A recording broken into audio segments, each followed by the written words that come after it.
We welcome you back into the Alex Strouf Show right here on Cream City Central. I'm Alex Strouf. We head to the phone lines now, and I don't play favorites, but I got to say one of my favorites that covers the Packers joins us now.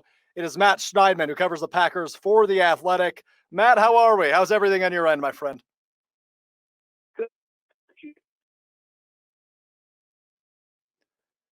And it looks like we're experiencing a little bit of difficulty, but we'll try to power through here, Matt. Obviously, the last several. There we go. I think we got you now. Everything during the last several months has been weird. You staying healthy? You staying good up in Wisconsin? Yeah, I'm actually back in Connecticut with family. Have been for the past couple months. Gotcha. But everything's going well. How about on your end? Everything's good here, man. I've avoided the virus, which is good, but it has been no doubt a crazy few months, and now especially the last few weeks with the death of George Floyd. And I want to jump right into that, Matt, because you and I have both been vocal about this situation, and I got to give you props for using your platform the way you have. But this morning, Matt, you released a really, really awesome piece. You had a conversation with Packers offensive lineman Billy Turner. I encourage everybody to go check out that conversation. Kind of overall glimpse. What'd you take away from that conversation, Matt? I even hesitate to put into words my takeaways. I think what I try to do is just get out of the way and let Billy talk. He's right. the Minneapolis native. He's been living there since the season ended. He's an African American and has a great understanding of where we are as a country, what we need to do to improve. And the line that hit me the hardest was when he said, I'm not surprised, as much as I hate to say it, that a policeman caused the death of George Floyd. I'm paraphrasing here, but he said, I'm numb to it, and I don't hate anything in this world, but I hate the fact that I'm numb to it, pretty much is what he said. And that's the harsh reality. So we basically just talked about his emotions, what white people can do to help, for lack of a better word, how he plans to help the Minneapolis community, what the next steps are, and how he addressed it in the offensive line room over Zoom the other day. But I encourage anyone who's listening to read it, not because I wrote it, not at all. It's just because I think we can all learn a lot from what Billy said.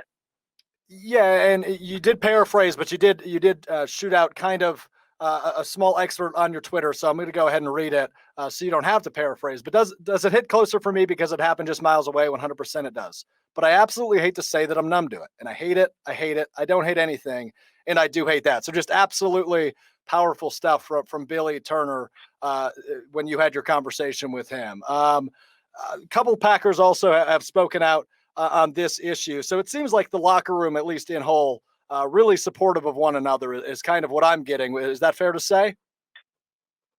Yeah, I would say so. I mean, you see everyone from Aaron Rodgers to Devontae Adams to Corey Linsley to Schneidman, who's a reserve offensive tackle who doesn't have social media, but Corey Linsley thanked him for kind of speaking up in their O-line room and making him want to speak out. It certainly seems like they're together on this. Something Billy told me was he was extremely thankful how Matt LaFleur and the rest of the coaches were really understanding yesterday of, not wanting to talk about football and realizing that wasn't appropriate. And then today we were supposed to have conference calls with David Bakhtiari and Christian Kirksey, and those were both postponed. I'm guessing because, it just doesn't feel right to talk about actual football matters today. So we'll see what more the players say. I think their response has been fitting so far. We can't say anything that's said is right or wrong. You can't judge people based on what they post because you never know what they're doing. Like Aaron Rodgers posted just the black screen that everyone's posting for this Blackout Tuesday, and people are saying, oh, he's just posting that. He's not. That's all he said. But you don't know if Aaron Rodgers is doing anything. Just because someone isn't broadcasting every single thing they're doing doesn't mean they're not doing anything. So I think everyone needs to realize that. But I think the locker room is certainly together on that. Beautifully put, as always. We were joined by Matt Schneidman here on the Alex Strouf Show, at Matt Schneidman on Twitter. He covers the Packers for The Athletic. And Matt, right before we joined or you joined us rather. We were having a great conversation, switching gears a bit about the Packers running back room, and you did a great piece on AJ Dillon last week. And kind of what I just summed up in my hit was I think AJ Dillon's going to be Jamal Williams in 2020. I think he's kind of going to take over that number 2 role. What's your feeling about the Packers running back room? As we heard from Aaron Jones last week, and your piece from AJ Dillon also from last week. Yeah, I'm interested to see how much work AJ Dillon actually gets. I think Jamal Williams is probably one of the better number 2 running backs in the league, and I'm interested to see if AJ Dillon cuts into his workload at all. Obviously, after this coming season, both Jones and Williams will be unrestricted free agents.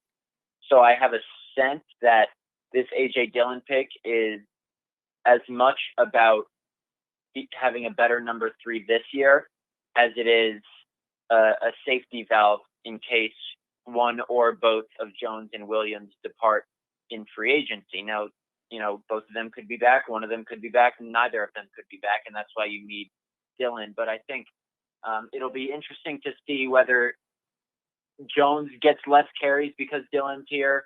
I would expect not, because I thought Jones should have gotten more carries last year. But if anything, I think it's just another option they have to close those close games in the fourth quarter that they did so well winning last year. He's 6 feet tall, 247 pounds, runs a 4.5, and everyone I talked to for that story basically said, people might think it's a reach now, but once they see him running over people and nobody willing to tackle him in the fourth quarter of December games at Lambeau, then they'll be happy with the pick. Yeah, I imagine so, because that pick, as much as it was a head scratcher, as many of them were about a month and a half ago in the NFL draft, that one has really come to light in the last few weeks and has really started to become an interesting move that the Packers made. But you made up the impending free agency for Williams and Jones, other names on that list, David Bakhtiari, Corey Linsley, Kenny Clark, the list goes on and on. It's a big free agency class for Green Bay next year. And we were just talking about this, so I want to get your take. Coming off an NFC championship run last year, is this a make it or break it type of year for Green Bay? Is it really they've got to go and win it all, or at least get to the big game, or is it a failure? I don't think so. I Okay. mean, I wouldn't call getting to the NFC championship game or even the Super Bowl and not winning it a failure. Right. I think after last year and the people they return, it's certainly within reason to expect they can get back there. Granted, the Saints, the 49ers, the Seahawks, the Bucks, like the NFC is stacked, but let's not forget the Packers still have a top 5 quarterback, running back, wide receiver, edge rushing duo, defensive tackle, and Jair Alexander, I think, is a top 10 corner. So the Packers still have the pieces to make it far. I don't think it would be a failure, but I think the window obviously is closing because what I will say is close to a failure, not a failure, because one Super Bowl in a career is not a failure. But with Aaron Rodgers' talent, I think it would be a lost opportunity, I'll put it that way, if they don't get him a second Super Bowl. So the window on that is obviously closing, as evidenced by the Jordan Love pick. Yeah, as one of the only Packers fans that was excited about the Jordan Love pick, and I'm not excited to push Aaron Rodgers out by any means, give him all the time he wants. I'm happy to hear you say that. So let's actually jump right there. We're a month and a half removed from the Jordan Love pick. I haven't talked to you since. What was kind of the initial reaction, and what's kind of the reaction that you've gotten in the last month and a half about that pick? I was stunned just because I expected them to draft a quarterback while Rodgers was still on the roster, but I did not expect it to happen when he had 4 years left on his contract. Right. It'll be interesting to see how they integrate him into the team. I obviously don't expect him to play for the next 2 years, but what's going to be most interesting, and I think by all accounts from what Rodgers has said, LaFleur, Jordan Love has said, this relationship should probably go a lot better, and it looks like it will, than the one that Favre and Rodgers had. So this chemistry and culture that everyone hyped up in the locker room last year shouldn't suffer at all. I think it'll be interesting to see whether they try and force Rodgers out after the next 2 years, because that's really the earliest they can move on from him in a trade. just financially, they can't really do it in the next 2 years, feasibly at least. So I could see Jordan Love starting at quarterback in 2022. I could see him never playing a snap for the Packers, and Rodgers playing out the rest of his career here, even though he's admitted, that's probably not as likely now after the Jordan Love pick. But I'm really interested to see how this pans out. It's certainly one of the more intriguing storylines in the NFL.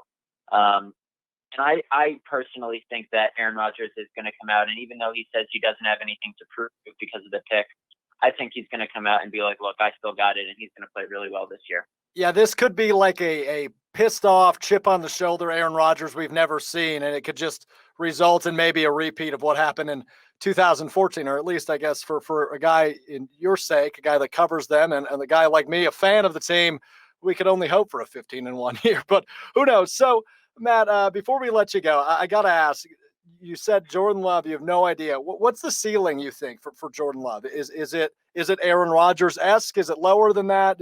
In your professional opinion, what do you think the ceiling is for a guy like Jordan Love? It's so hard to tell, and I'm not saying Patrick Mahomes is the ceiling for him, but in talking to a handful of his former teammates and coaches, that's the name I heard the most, just because of his arm strength. And I'm not going to say his decision-making, because Jordan Love's decision-making is nowhere near what Patrick Mahomes is, and his accuracy is nowhere near. But the reason he was compared to him was because of his mobility and his arm strength. And obviously, Patrick Mahomes didn't have the greatest year at Texas Tech before he came out, but he's a once-in-a-lifetime talent. And to see that jump that Patrick Mahomes made to where he is now as a Super Bowl MVP, it's just unreasonable to expect that from Jordan Love, especially someone who's not going to play as early as Mahomes did. So I'm not saying that's the ceiling, but if people say that they share at least some traits, then I think that's a good sign. Matt, of all the comparisons that I thought were going to come out of your mouth, that was not one of them. I'll be completely honest with you. What did you think I was going to say? I didn't expect Patrick Mahomes. I'll give you that much. I guess I don't know. We heard a lot of comps for Jordan Love coming out, but I don't know how much I saw Patrick Mahomes. That's interesting. It makes complete sense given the backup you just gave it, but that's not the answer I was expecting. So that's interesting. I appreciate that insight. Last one for you, Matt, before we let you go and have the rest of your night. Who has the most to prove for the Packers in 2020? You can give me a guy on either side of the ball, both sides of the ball, however you want to look at it. We know Kevin King last year was a name that kept coming up as a guy with something to prove. Is there a Kevin King-like guy that you see on the team this year for Green Bay that has a lot to prove? Yeah, I think I'll go one on both sides of the ball. I think Marquez Valdes-Scantling on the offensive side.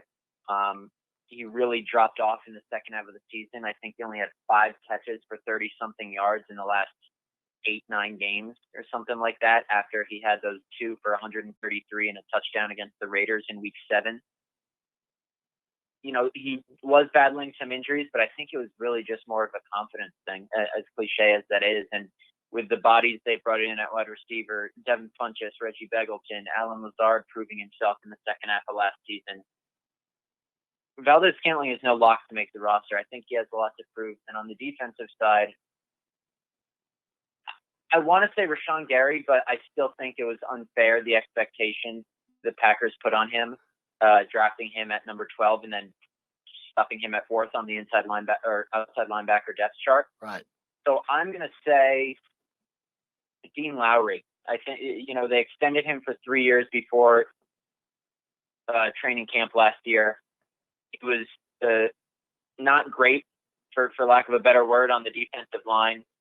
23rd in the league in rushing defense, the Packers were. Then we obviously saw what happened in the NFC Championship game with 186 rushing yards allowed before contact. I think to complement Kenny Clark and really shore up that defensive front, Dean Lowry's got to be better. I mean, Tyler Lancaster obviously does too, but the expectations don't come with him or Kingsley Keke or necessarily Montrevious Adams, because they weren't extended and given a nice new contract. So I'll Dean Lowry and Marquez Valdes-Scantling. Dean Lowry and MVS with something to prove in 2020. Matt, you stay safe, my friend. We always appreciate you jumping on, and you're a fountain of knowledge, so we'll have to do it again sometime soon. All right. Appreciate you guys. Thanks for having me. Thanks again, Matt. That's Matt Schneidman of The Athletic, where he covers the Green Bay Packers, giving us all the insight. And I want to jump on that last answer he gave us right away. The guys with the most to prove when the season, we assume, inevitably happens in 2020. MVS, who he said was not a lock to make the roster, which I find great. I agree with that 100%. He mentioned all the names. Devontae Adams, Alan Lazard, Devin Funchess. Equinemius St. Brown isn't going to make the roster. I'll break that to you right now. MVS, no lock. Jake Kumaro, no lock. He brought up Reggie Begelton, who people are huge on. Darius Shepard, a lot of people think he has huge upside. The wide receiver room for Green Bay is going to look very, very interesting in 2020 because you have to remember, you have to cut this down to 5 or 6 guys. And you have at least 3 locks that are going to make the roster in Devontae Adams, Alan Lazard, and Devin Funchess. And then probably Reggie Begelton. I mean, you assume he makes the roster because everybody's hyped up on that one. And MVS and Kumaro is probably the 6 I'm looking at. You could also make the case maybe for Darius Shepard if he really shows out once training camp comes around. All right, we've reached the last 15 minutes. We're going to hit our final break, and we'll come back. We'll wrap up, and we will preview Thursday's show. This is the Alex Strouf Show on Cream City Central.